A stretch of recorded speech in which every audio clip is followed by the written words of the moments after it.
So we were talking about shooting the final episode of Taxi. Well, the final episode was so bittersweet because we had a feeling that this was going to be it. Because, you know, we always had this great party and, you know, this was going to be a huge party. So we knew that kind of it was the end. We just had the feeling. And people were already moving on to other projects. I was cast in The Man Who Loved Women, and I was going to start that the following Monday. So I knew that, you know, I was into a new phase of my life. But I would have done Taxi forever. I'd still do it. It's just such an incredible experience for all of us. And I think, you know, Jim Brooks and I talk about this all the time, that we knew it at the time, that this was probably the best, most golden thing you could possibly do, that you may never have another group of people like this together playing, you know, the quality of the scripts, just the way we all felt about one another. And I think the way it was written and produced, and it was very different for its time. You know, when you think about it, most of the theme songs were very, you know, come and knock on my door, you know, that kind of, and it was on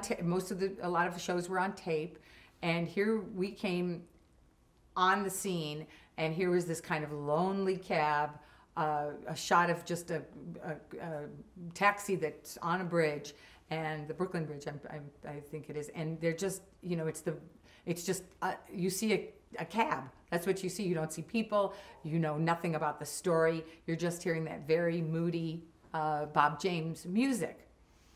And I remember the day I first heard that music. It was Thursday, July 20th, and we were in the middle of 1978, and we were in the middle of shooting the Blind Date episode. Angela was the name of the character, who was Bobby Wheeler's answering machine person. And she's flirty with Judd on the phone, and he makes a date with her, and then he meets her, and she's surly and nasty, and she doesn't look at all the way he was expecting her to. And when Bob James, they blasted it. They were listening to all the different cuts and stuff of music things that he had brought in. And so all of a sudden, we're in the middle of camera blocking, and this incredible music comes over the PA. And I remember Tony and I was hanging out with Tony, and we were standing with each other, and we said, oh my gosh, what is this? This is so cool. And they said, it's called Angela's theme. It's called Angela, because that was the name of the character, because that was going to be kind of her music during the show. And then they said, no, this is so great. This should be the theme song.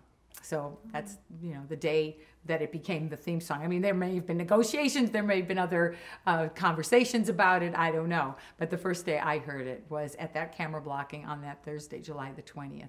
And it was shot I heard it during the Blind Date episode. And the character's name was Angela. And that's why it's called the Taxi theme, Angela, the Taxi theme. That's great. Mm-hmm. But it was very different. It was gritty looking. We wore jeans. I mean, what's funny is that people see Taxi now, and the show really holds up because it wasn't just, you know, we didn't wear really trendy things. We wore basic jeans and sweatshirts and T-shirts. And even though, you know, some of my outfits were very 80s or 70s, I think that there's something very gritty about the way we all looked, very natural in a you know, a lot of the clothes are out, you know, around today. So it was just a very different type of show. And when we finished, we all knew we would still be in each other's lives, but I think we were really sad to say goodbye to Taxi. What do you think the legacy of Taxi is? I think Taxi was one of those shows that, you know, they always say, oh, they were the lovable losers. They were people with a dream. I think because, I think the legacy is great writing, great casting, and a cast that adored one another. I think that the show, in my mind, that comes closest to it, and it's also a Jim Burrows show, is Friends. I think Friends had that same kind of chemistry. They looked like they all loved each other. And it was very unusual to have an ensemble cast where you could take any two people and make an episode about them. You could take any two of those characters and build a story around them because the relationships were so strong. And I think that too happened on Friends. And it doesn't always happen on shows, you know, especially when you've got a star like Judd Hirsch was, and then you have all these other people.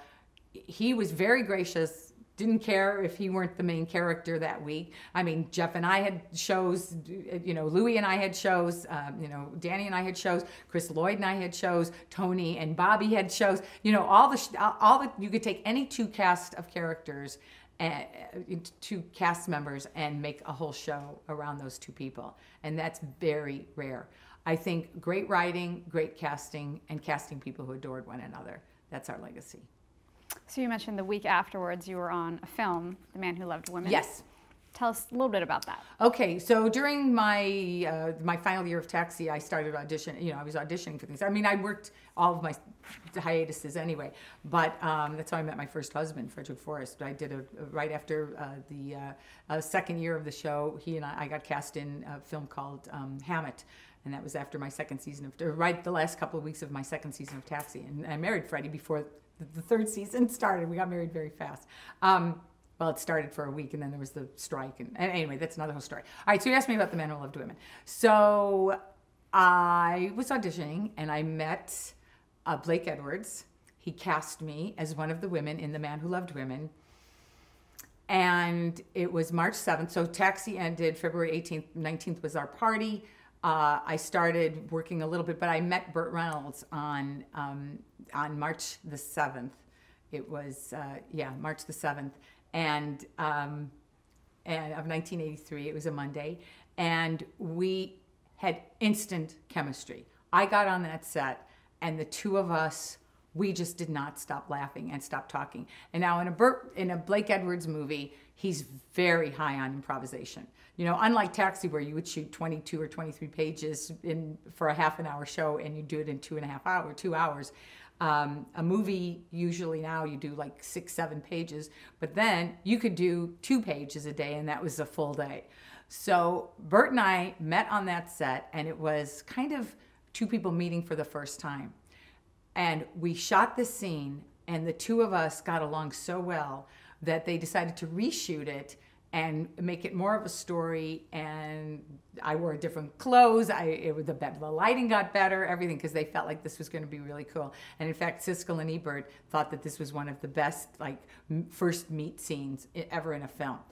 Well, the two of us hit it off instantly, just instantly. We laughed so hard, and we just improvised. We just totally improvised constantly. And we're really good in terms of our rhythms. Well, next thing I knew, Burt asked me to go down to Burt Reynolds' Dinner Theater and perform in, they're playing our song. And then within a week, he asked me also to be in Cannonball Run 2. So he asked me to be in Cannonball Run 2, and when I read the script, he said, oh, I need a script doctor. I said, oh, let me get one of the Taxi guys, Harvey Miller, because he was one of the punch-up guys that came in all the time and wrote a couple scripts. So I gave it to Harvey. Next thing I knew, it was about, the script originally for Cannonball Run 2 was about two people, the two guys, Dom DeLuise and Burt Reynolds, who end up kidnapping my character and get her out of this place. She's like locked up by her father or something, and now she's on the road with them, and I end up with Burt. Next thing I know, I get Harvey Miller the job, and he turns it into, I'm now going to be with Shirley MacLaine. Shirley MacLaine's going to end up with Burt Reynolds, and I'm going to end up with Dom DeLuise. But I was very excited to work with Shirley and with Dom and with Burt, of course. So I ended up working with him then. Then he cast me a couple years later. He did an Alfred Hitchcock Presents that was going to have Marty Sheen and Robbie Benson in it. So we started that on the 23rd of September, Monday the 23rd of September of 1985. And so that was my 4th time working with Burt. And then I got a call in 1990. He called me and he said, I want you to play my wife in Evening Shade, but you have to come and meet Linda Bloodworth. I couldn't believe it. I couldn't believe it. And I kept thinking, the only reason I'm getting asked is because he and I never had an affair. Sometimes, you have affairs with these guys, and then, if it doesn't always work out. And I thought, I just keep working with Burt Reynolds. This is so cool. So it was my 5th time working with him. He asked me to play his wife. I went in to meet Linda. We started reading a scene together. He came and gave me a big hug, and he said, isn't she great? And he was like so sweet. He said, Charlie Durning is going to be in it. Ossie Davis is going to be in it. Ann Wedgeworth's going to be in it. Michael Jeter, that I had seen in Grand Hotel, he's going to be in it. And Hal Holbrook is going to play my father. And I just couldn't believe it. And he wanted me to do it. I called my agent from the car, because I had a car phone then, and I called him and I said, don't blow this over money. I don't care. I will work for free. I love this job. I love Burt. This is going to be exciting. So we started working on it, and Evening Shade, just like Taxi, was picked up for 12, or 13 or whatever they said. No pilot, we're going to go right on the air. So we started working together, and that show was like doing a master class, because here you had all of these Academy Award nominees and all of these Emmy nominees and Tony, you had Tony winners, Emmy winners, and Oscar winners all working together, and everybody had a different style. Oh yeah, and Elizabeth Ashley, how could I forget her? So he, Bert just put this team of people together, and it was, people had different styles, people had different ages. It was, very young kids, very older, much older people, and it was so different from Taxi in a lot of ways, but just as special in a lot of ways as well. So how did it differ from Taxi? Well, the difference between Taxi and Evening Shade is that Taxi was this well-oiled machine, very urban, very New York, hated anything, anything extra, made sure it was finely honed, crafted, etc., put it on its feet, and, 2 hours we were done. Sometimes less than 2 hours we were done. Evening Shade, I don't think Linda even started writing the episode until the tick, tick, tick down of 60 minutes on Sunday night. We never ended up going to work on Monday when we were supposed to, sometimes barely on Tuesday. We'd have a 63-page script sometimes and shoot the entire thing, and then they'd snip, cut in the editing room. And it was just a different way of working. It was maybe the difference between the South and New York. I don't know. But the two ways are just as valid. It's just harder, I think, when you don't know, when you're not shaping it all week, and then you don't know. Because I saw scenes and I thought, oh my gosh, my character jumped from one room to the other, or a lot of, Harry Thompson directed a lot of them, and a lot of times you'd have a locked off shot because the cameras didn't move. They didn't do the Jimmy Burrows kind of thing because they knew they were going to have to intercut, cut in between speeches and things like that. So it was just very different. And also it was a big family. We'd shoot not at 7:30 on a Friday, but at 4:30 on a Friday because we had little kids. It was just different. It was a different energy. Fabulous, fabulous writers and directors, but just very different. And actors, of course. I mean, my gosh, the actors were unbelievable, ridiculous. I don't think Hal Holbrook, you never catch him acting. He's amazing. I loved every scene I got to do with him. The only advantage I felt I had is I knew the sitcom world, and I was the only one who had done sitcoms before. So I felt like, oh, I'm with all these Oscar and Tony and Emmy winners, and I'll teach them about sitcoms, but I'm just going to sit at their feet and watch how they do their scenes, And everybody was different. Like Michael Jeter came in totally off book before we even started, and could remember anything and make adjustments as we went along.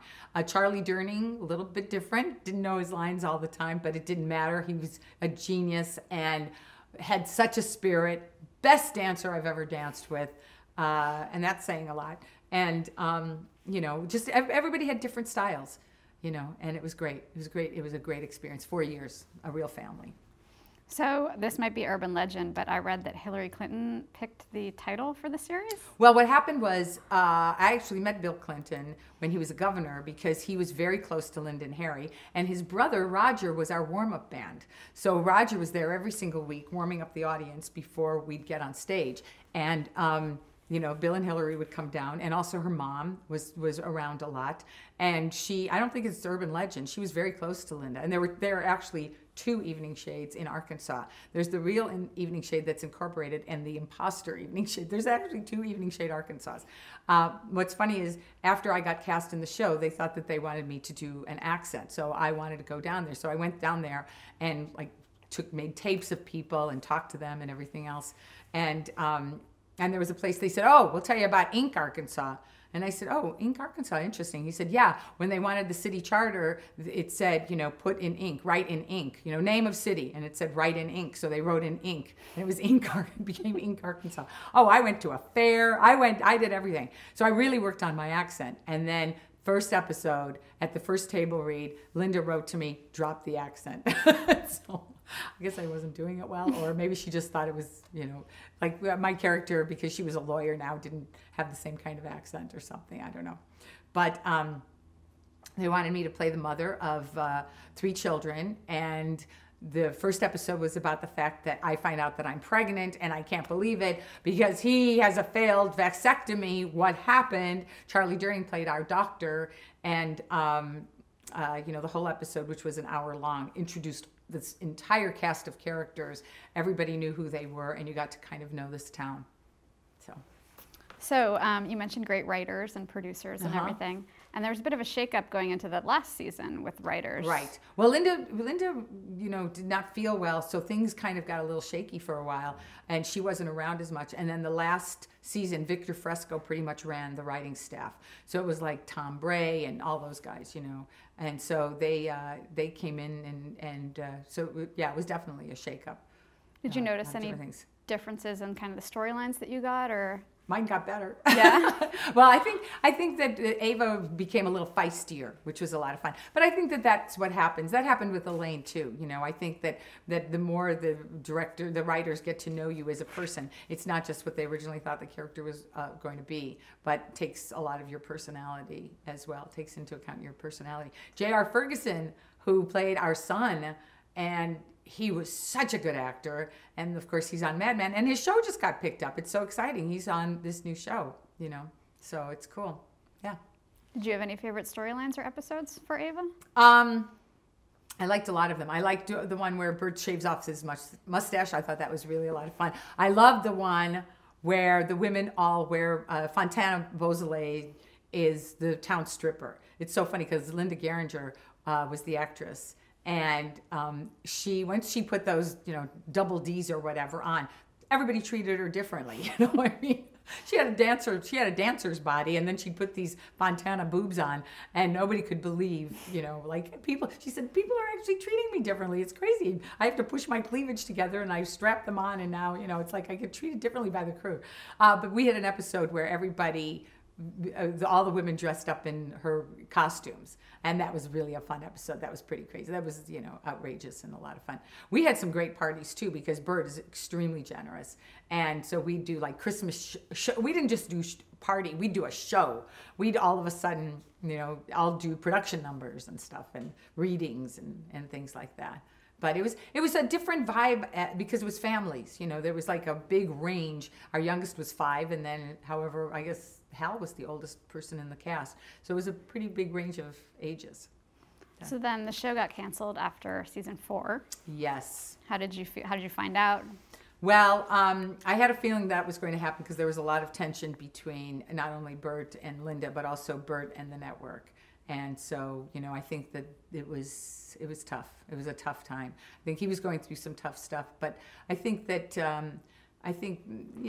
people were feeling like, okay, well, this is what happened to me. All right. So the first episode, I had just gotten married, because we started August 6th was one of the first readings of it, of 1990. And, what happened was, the first was about, I wasn't pregnant. All right. Okay. So now Bert gets, I'm pregnant now. So the first season I'm pregnant. One of the last episodes I have the baby and I wear like a pregnancy pad, blah, blah, blah. Now we do second season. Now we do a third. And during the start of the second season, Bert's character gets a second vasectomy. So we have our 4 kids. That's it. Now, at the very, very top of the 4th season, I tell Bert, I'm pregnant. Marilu's pregnant. And they said, we can't have another failed vasectomy. So they decided that what they would do is they would just kind of, hopefully I wouldn't get too big, too pregnant, whatever, too pregnant looking, etc. Oh, you're in good shape. We'll be able to hide it. So I carry grocery bags, laundry bags, baskets, things like that. Okay, this is one of the funniest things that happened during Evening Shade. So my friend Dennis Erdman, who was a director, he was going to direct one of our episodes. I had helped him get a job at Burt Reynolds Dinner Theater, directing Educating Rita with Annie Potts at Burt's Theater. So he's about to direct it, and I'm like 5.5, almost 6 months pregnant, and they said, okay, we're going to do an episode where you and Bert are going to renew your marriage vows, and you're going to wear a wedding gown. I said, I'm like 5 months, 5 months pregnant, 5.5 months pregnant. And they said, oh, don't worry about it. There's a place on Robertson that specializes in pregnant wedding gowns. And I said, oh, okay, sure, I'll go. So I get fitted, right? And now they're going to design this thing. And I knew I was going to have a boy, and I carried it like a bullet right in front of my body. And we thought, okay, I'll carry a bridal bouquet, and they'll do vines and everything else, right? Okay, that's it. We're going to start it January 17th. And the 21st, we're going to shoot it. January 21st. My baby's due beginning of May. So I'm like solidly 5 months pregnant and showing, definitely showing. All of a sudden, 4:20 in the morning, January the 17th, Monday morning, boom, boom, boom, boom, boom, boom, a 6.8 earthquake. The show is canceled for, we don't go to work for 3 more weeks. By this time, I'm really showing. They're adding more vines, making the dress bigger, et cetera, et cetera. So we shot that episode and did this. Now, the whole production is shoved. It's now April 5th, the night of April 5th, that we are shooting our last episode. April 5th, 1994. This is April 5th, 1994. It's a Tuesday night that we're shooting the exact, last episode.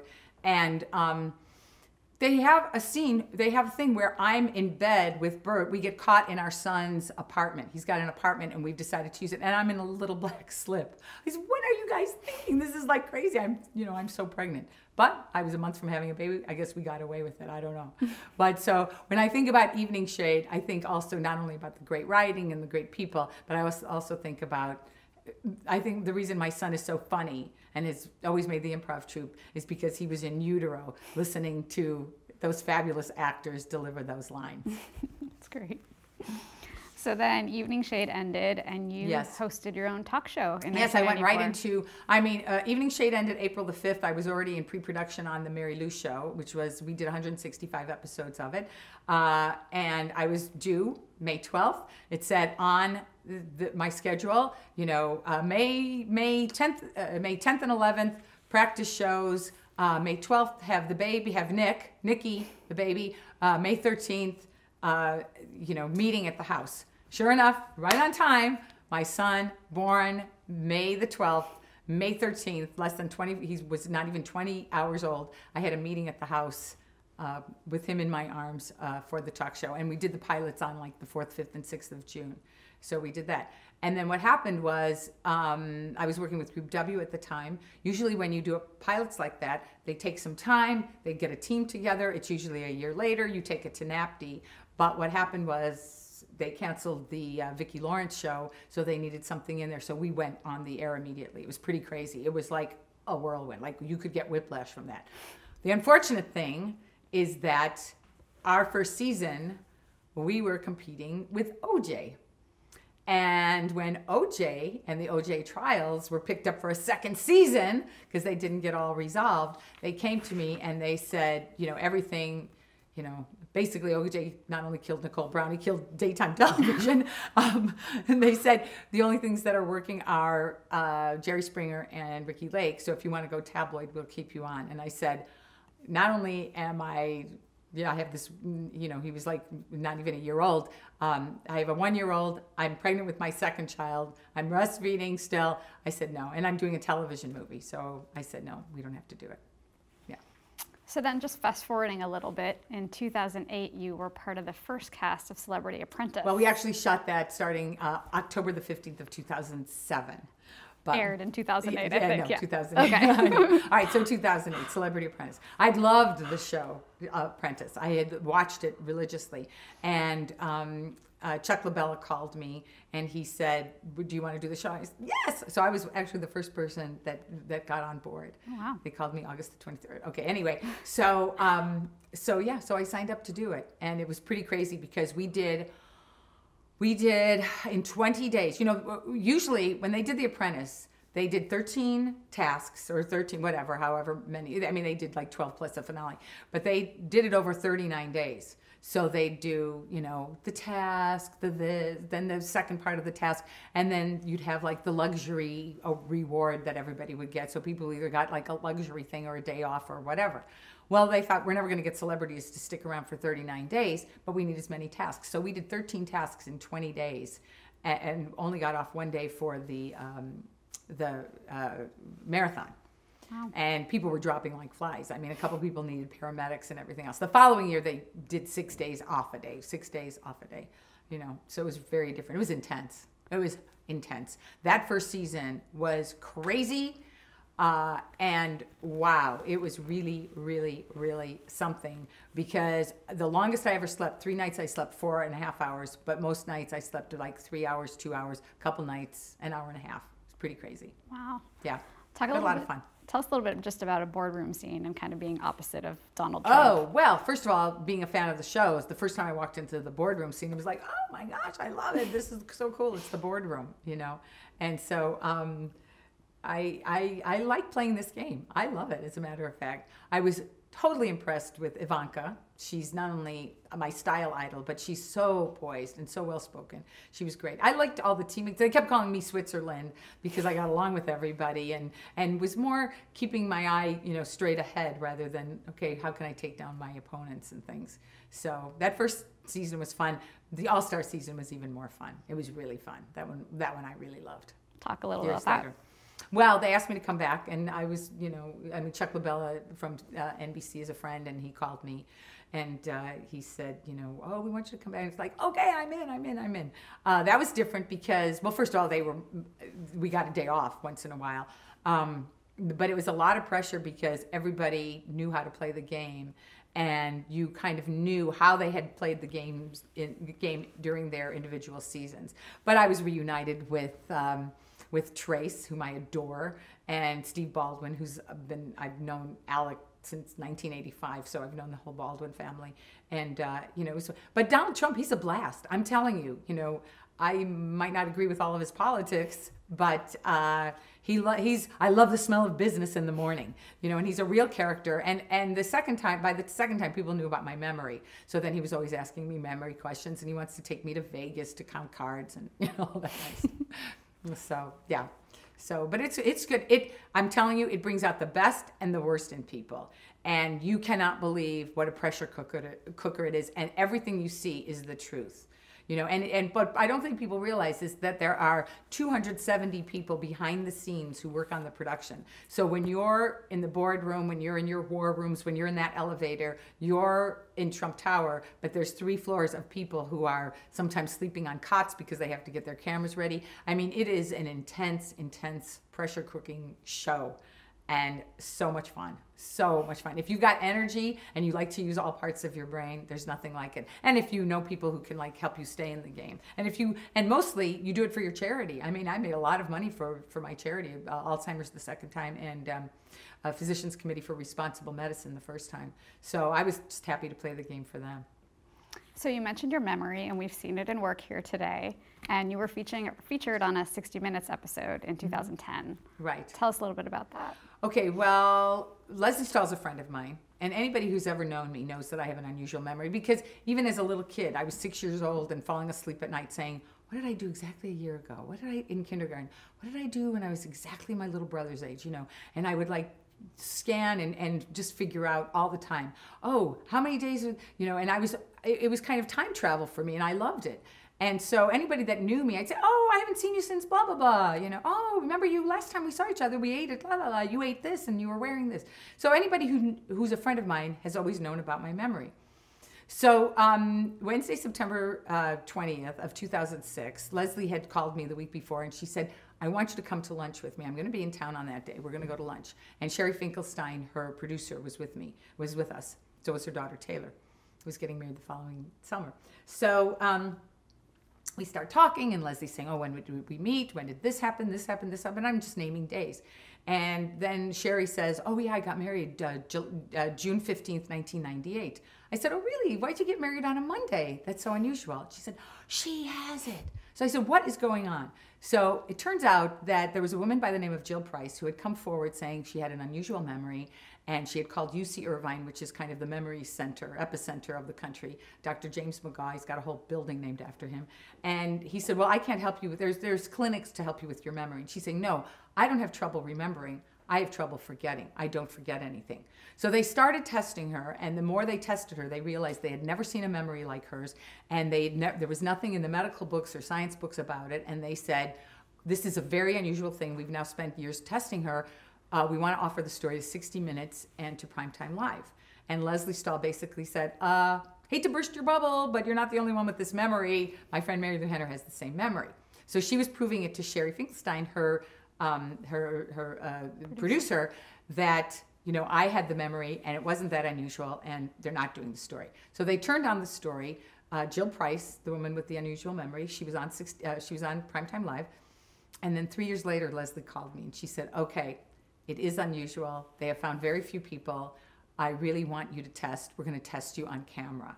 So I spent 4 days with them in 2009, and they tested me and went through all these things. I answered over 500 questions. They went through every kind of memory test imaginable. I went out to UC Irvine. They tested me on things in my house. They tested me things that they do, like this gold standard test, ask you so many different questions about current events or things that they've learned about you. I was actually an easy person for them to find things out about because they had pictures and they had video, and they could ask me about all kinds of stuff.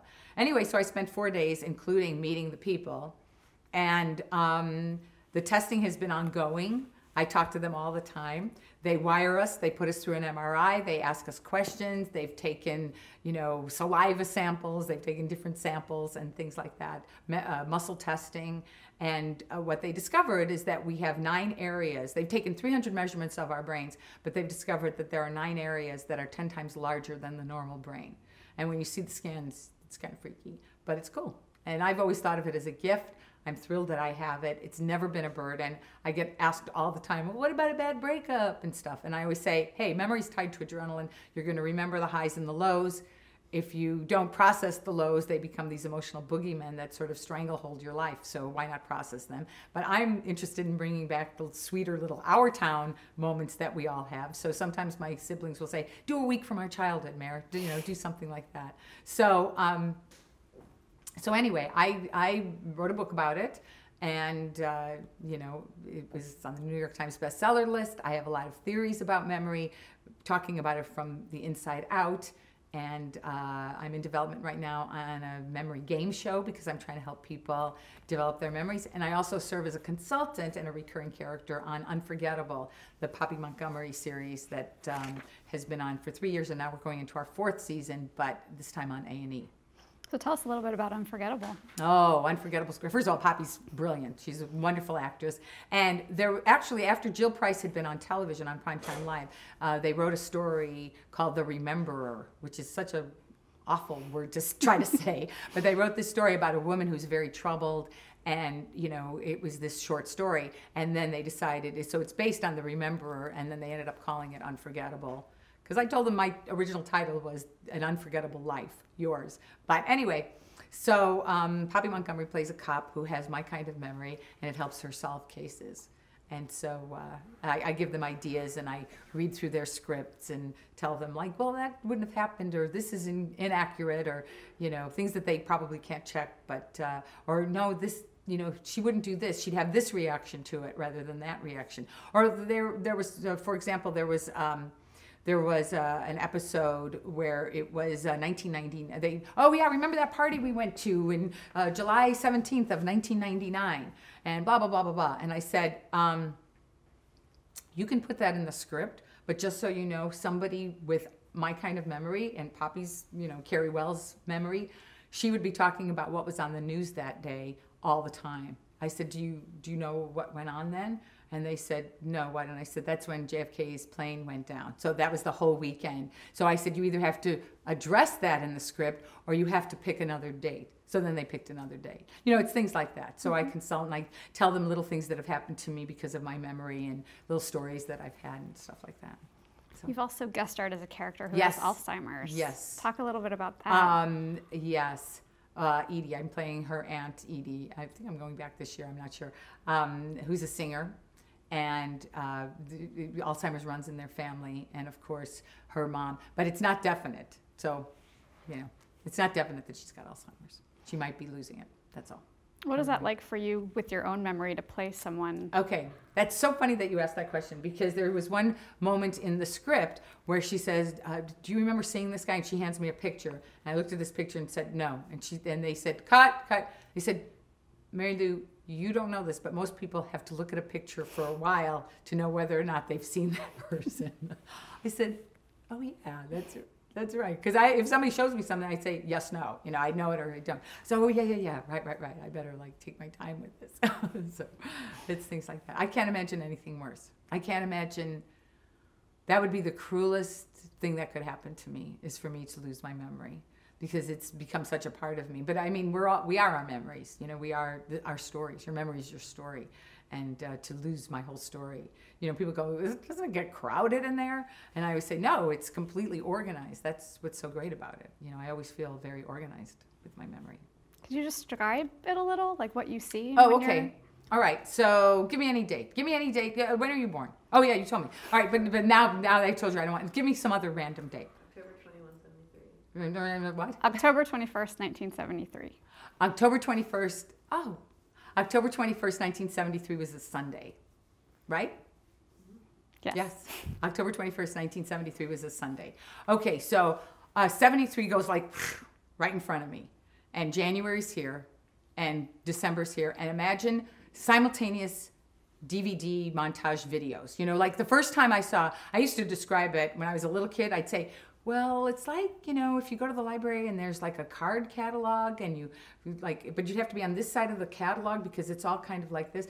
And then I'd say, oh, then I saw with VHS, I thought, oh, you can go forward and backward. I can do that with my memory. And then when I saw scene selection on a DVD, I went, that's the closest thing to it. Imagine, okay, so I'll do it from your perspective. So imagine that simultaneous 365 or 366 DVDs, scene selection images, montage images, line themselves up almost like on a timeline in front of you. And there would be January for you, and there would be like December. But you could scroll through it. You could make January in the middle. But it just goes whoo, like this. And so when she said October 21st, 1973, right away, it went right there for me. And it was like, bam, it's a Sunday. Wow. It's right there. And I was in Chicago, and I see the whole thing, what was going on. So it's just there. How do you think that's helped you as an actress? Well, first of all, people say, oh, my daughter has this, or my child has this. They might have show signs of it. And I always say, first thing, get them into an acting class. Because as an actor, you want your memories. You know, you want to be able to access all of your brain and all of your memories at all times, or at least to access them more than most people want to. I do sense memory exercises in an acting class, and I would bring in a piece of music or a fabric or a smell or a photograph or something, or something to eat or whatever, and I'd immediately like be with it for a while and could go right back to what it reminded me of and cry or laugh or do whatever. People would say, how did you get there so fast? And I'd think, why is it taking everybody else so long? I didn't know that it was that unusual. I knew I had the best memory in my family and then among my circle of friends, but I thought this was like, you know, everybody, like a huge amount of people had this memory. I feel that it's helped me as an actress because I can read a script, and it's not so much that it's photographic where I can immediately know my lines. I can know my lines, but I can also know, what does it remind me of in my own life that this character is going through now? You know, when I never forget where I was when I read a script, or what the weather was like, or what I was wearing, or, you know, just the different things. So I can take in information and just use it. It's being able to use your whole life. This is how I always describe it. If every day, if you wake up, you live your life, you turn off the light, you go to sleep. You wake up, you live your life, you turn off the light, you go to sleep, and nothing has moved forward. If you live like that, then what does it all mean? So to me, developing a strong autobiographical memory is really your strongest line of defense against meaninglessness that you have. Because this way you're able to take the information from the past, bring it to the present, and let it inform a better future. You can say, oh, wait, that's a red flag. Oh, this made me feel good. Oh, wait. Oh, yeah, that time I was humiliated. That's, you know, and you use all the different parts of your life all the time. So is that part of what you've enjoyed about acting since you were very little? Yeah, I think I've always loved acting, because growing up with the family that I did, and, you know, being kind of an extrovert and taking in characters. I mean, the amount of people that would go through my house, you know, the dancing school and everything. I mean, I always say that somewhere on our property, everybody had their first kiss, because my mother taught teenagers. She taught 7th and 8th graders. She taught, you know, teenagers, high school kids. And I think that, you know, just the cast of characters that came through my house, I was able to observe and absorb and then be able to use them at some time during my life. So it's like having a great filing system and being able to access, all kinds of information. Wow. So let's talk about one other show, Brooklyn Nine-Nine. Oh, You were on just pretty recently, yeah, last year. Yeah, last year. I mean, this past year, yeah. So Brooklyn Nine-Nine, they asked me to play a character, Vivian, and she is a professor at Columbia who has also written cookbooks. And Jolo Trujillo's character loves food and is a real foodie and talks about it. So the two of us kind of meet over a buffet table and we're kind of flirty, and then you know, like a smash cut practically, and you see us making out in a closet. Well, after the first day, we had such a great chemistry, and then of course we just went for it in the kiss that we had, and like passed like a shiso leaf from one mouth to the next, and we were so committed. I said, I'm going for it. Are you going for it? They liked us so much. They said, will you come back? So they brought me back for like 5 episodes, and they wanted him to have a love interest. And so what happened was we were about to get married, and then I get transferred, and then he's going to have to leave with me, and this whole thing. And it was really sweet. I mean, it was really, really fun. So it was a great experience. I had a blast. So let's talk a little bit about some of your current projects. What are you up to these days? Well, one of the base things that I'm doing is I'm doing a daily radio show. I have terrestrial stations all over the country. Every week we keep getting more and more. I've been doing it a little over 1.5 years with this one company, Sun Broadcasting Group, and I love it. I'm able to access. I keep saying, doing radio, it's kind of the best of all the worlds that I kind of play in, because it's got the immediacy of a live performance. It has the personal connection of the personal expression of writing a book. It has the global reach of doing a long-running sitcom. It has the storytelling of a movie, and then it has that opening night feeling on Broadway. Every single day. You read something, you talk about it. You observe somebody, you talk about it. So it's immediate. So I love that. That's kind of like at the base of what I'm doing, a 3-hour radio show every day. I bring my equipment with me because I'm also signed to do 10 Hallmark movies and we're shooting up in Squamish, BC. We've done 2. We're about to do our 3rd. It's the Aurora Tea Garden series based on Charlene Harris, who was the original writer of, the series that True Blood, the mystery series that True Blood is based on. So she's a real character. She's been on my radio show. I'm also doing a project for the Food Network, a half-an-hour food show shooting at my house. I'll be doing that in July. And I'm in development on a new memory game series with the people who do a celebrity name game, and also created Balderdash. I have a Broadway show that I did the backers auditions for last year that's now going to be in the fall. So they've asked me to come back and do that. And I'm writing my 10th book. And this is a real labor of love. I've written, books before, but this is a personal story about my husband and me. And basically, my husband and I knew each other in college. He was my college roommate's boyfriend. I didn't dare twinkle in his direction, even though I thought he was this great guy. I ran into him when I was getting married to my first husband in New Orleans, in a courthouse in New Orleans, and we were ships passing, but I always liked him and thought, oh gosh. And then years went by. He called me out of nowhere 6 months after my second divorce was final, divorcing from the father of my children. And Michael and I got together. It was like love at first sight. Within a week, we're saying, I love you. We're going to spend the rest of our lives together. And 2 months into our relationship, he was diagnosed with 2 cancers, bladder cancer and lung cancer. So for me, I said, failure's not an option. You're the love of my life. We're going to put a protocol together and save your life. And he did no chemo. He did no radiation. So the book is called Love, Detox, and Changing Normal, How I Helped My Husband Beat Cancer. And it's been a real labor of love writing this and reliving the relationship. And it's written kind of in diary form. And then he's got all of what was going on in his mind during, finding out that he might die, finding out that he had 2 cancers, which way does he go? It's all the different doctors that we saw and how we put together the protocol that saved his life. Wow. And he's been in remission 12 years, almost 12 years now. Oh, that's great. Yeah. So that's what I'm doing. So just a few kind of summing up questions. Sure. Have you had any mentors throughout your career? Well, I definitely consider Jim Brooks a mentor. I mean, maybe because we've stayed in contact. We started going to lunch like the first season of Taxi. We'd been working a few months together, and I said, let's go to lunch. So we always went to lunch. I mean, he and I have totally stayed consistent. Also, I think because I remember everybody's birthday, I'm always calling people on their birthdays, and have always stayed in contact with him, played catch up with him at these lunches, and he's been very close to me. I would definitely consider him a mentor.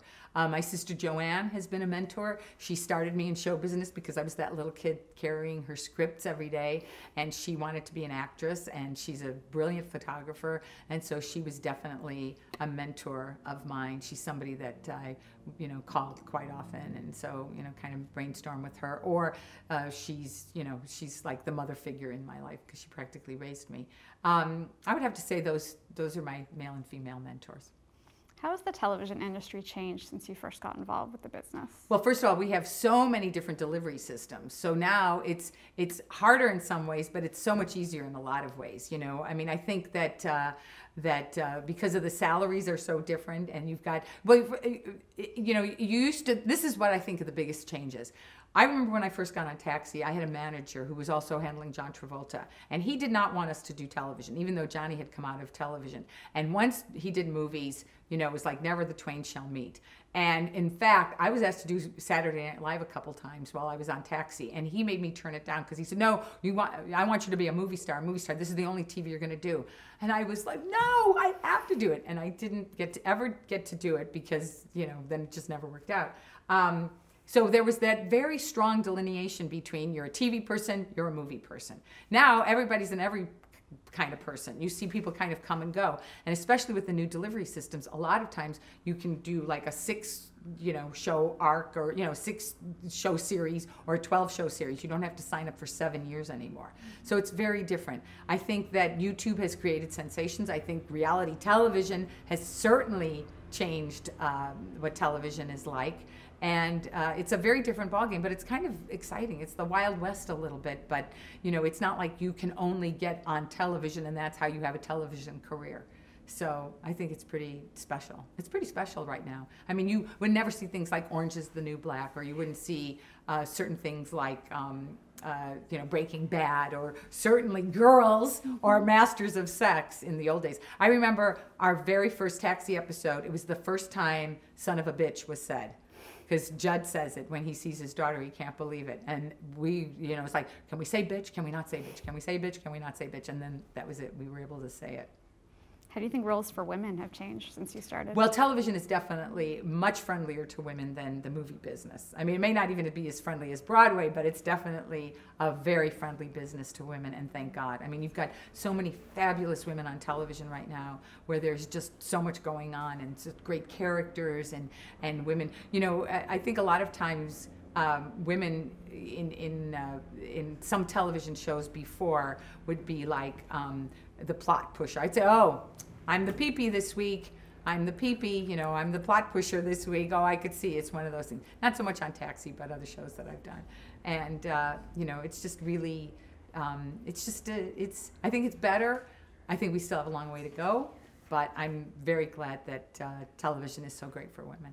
What advice would you give to an aspiring actor? Probably the best advice I could give you is I could give an actor who's just starting out. First of all, know who you are. Become the best version of that. Keep your blinders on, and don't worry about what your competition is doing. You just stay true to yourself and do what you need to do for you.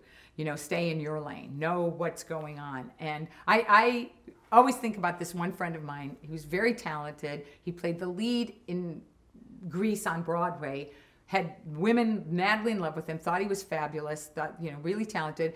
And then he decided, oh, I want to be a soap opera star. So he got fake hair, nose job, cheekbones, chin implant, and he didn't look like anybody. He stopped looking like himself, and then all of a sudden Bruce Willis became popular, so he took the hair off and took the cheek implants. It's like, just be you. Be the best version of you, because nobody can compete with that. And a star doesn't act that way because they are a star. They act that way, they become a star because they're just who they are. and they can't stop themselves, so, and keep your eye on the work. Keep your eye on what's important. Don't worry about, the money. Don't worry about the parties, even though I talked a lot about parties today. Keep your eye on the work and what's important, and the craft, and just getting better and better.